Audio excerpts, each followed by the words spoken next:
Who turned on the feeder heater? Good day, audio listeners. My name is Fago, and welcome back to an album review. Today's subject, Feeder, Pushing the Senses. Feeder.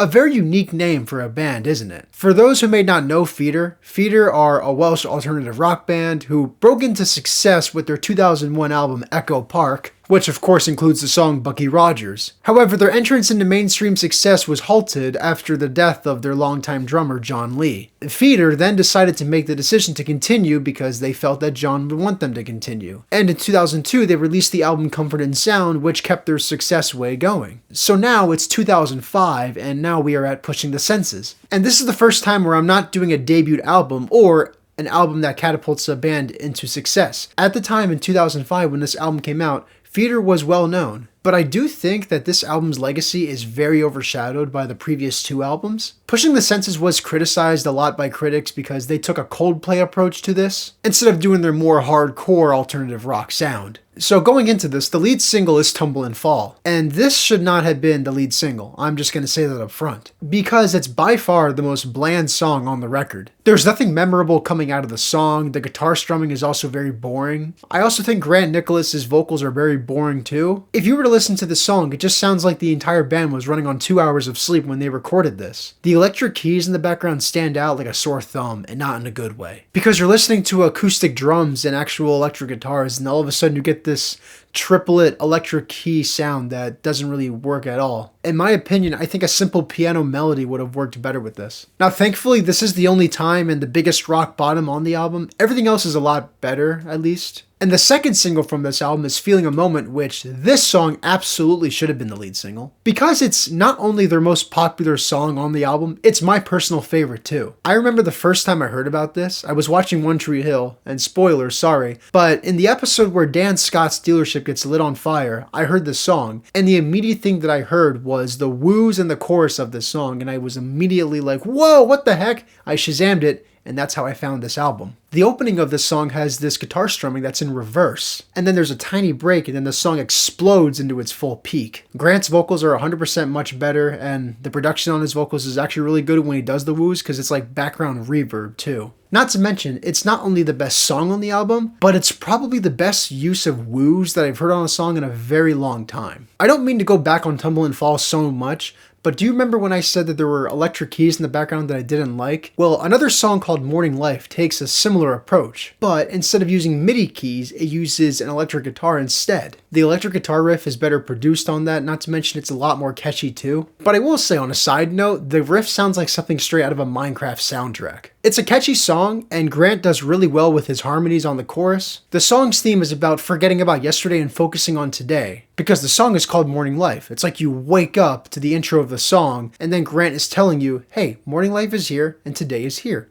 Don't waste it away. The main purpose of this song is to enjoy today and forget about yesterday, basically. Another single on this album is Tender. And Tender is led the entire way by a piano and guitar riff that work together. The guitar riff does the same 4 notes, but the piano progresses and then regresses, but it works well. You'd be surprised, but something as simple as a simple progression with 4 notes can still work really well in a song. Because you're led the entire way through the verse and the pre-chorus, and then once the chorus hits, we ditch out of those riffs, and then we go full on. I'm a big fan of that. Also in the chorus, there's like some triplet keys that are there too. I like that a lot. Grant once again sounds really good too. Big fan of the chorus. The only real criticism I can say about this song is that when the second chorus ends, there's this guitar solo that's literally just Grant strumming really fast on one singular note, and he'll progress the note. It's very unnecessary in my opinion, and I think the song would have been better with the same electric guitar progression that we always have heard in this song. Pain on Pain is a very interesting approach because it's a very sad song, but it's not a dwelling sad song. It's a motivational sad song. What I mean by that is that Grant is telling his friend, hey, stay for life and love, but he also tells pain to go away. What he means by stay for life and love, meaning life is going to get better, and for love, hey, your wife, your husband, they will be here soon, but take this opportunity to better yourself and to enjoy life being single. Probably my second or third favorite song on the album, definitely. Now, if you want to talk about intensity, Pilgrim Soul absolutely should have been another single on this album. Because intensity is the best way to describe this song. Even when it's just the simple guitar, you can really feel that a whole buildup is about to come out of the song. Because it just starts off with a guitar, and then Grant sounds like he's motivated and he's intense, and he's about to let it all out, but not in a bad way, in a good way. And then when the chorus hits, it's all the way up to 11, and you just have to crank that. The same guitar riff from Tender is there, different note of course, but it's more in the background and a lot more atmospheric. I do appreciate that. And let me tell you, the drums, oh my gosh, the cymbals you can absolutely hear, and I can feel the drummer just going all out on this. If you haven't yet noticed, Feeder takes an interesting approach because it's a sad record,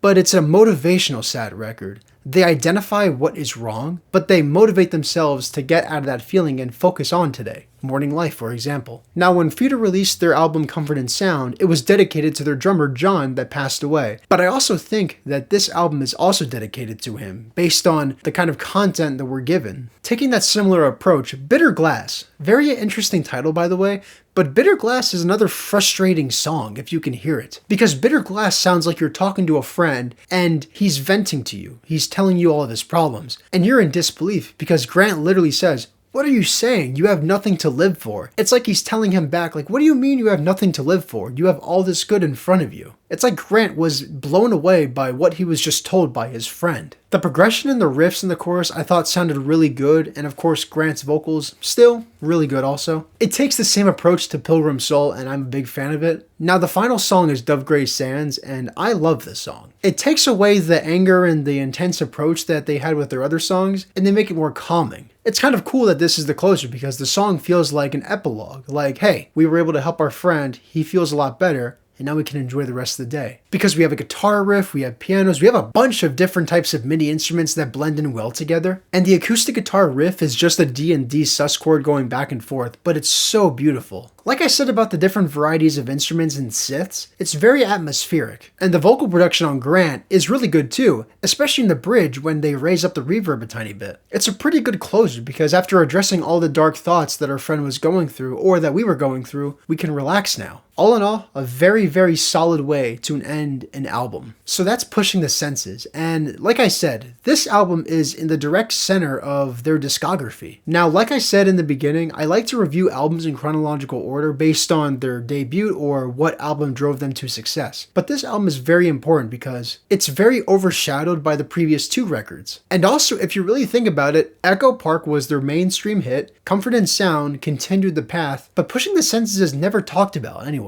And in my opinion, it's their last commercially successful album on that level because Feeling the Moment was like their last song that really broke through like that. Now I will say some good news about Feeder right now is they are still active to this day, and since the release of this album they have made a top 20 album, so it is good to see from the outside view that hey, Feeder's still doing really well. Now this is not a perfect album. Like I said, there's a few production flops, there's a few songs that are quite forgettable. I also think the drums could have been produced a tiny bit more, especially on Feeling a Moment where you can barely hear the snare and the kick drum. It's a good album, and I do appreciate that every single song has its own unique melody. Whether it's a string, whether it's a synth pad, or whether it's a guitar, each song is known for something. All in all, my score for this album is an 81. If you like this album, hated it, or you want me to review another record, let me down below. Until then, good night, and God bless.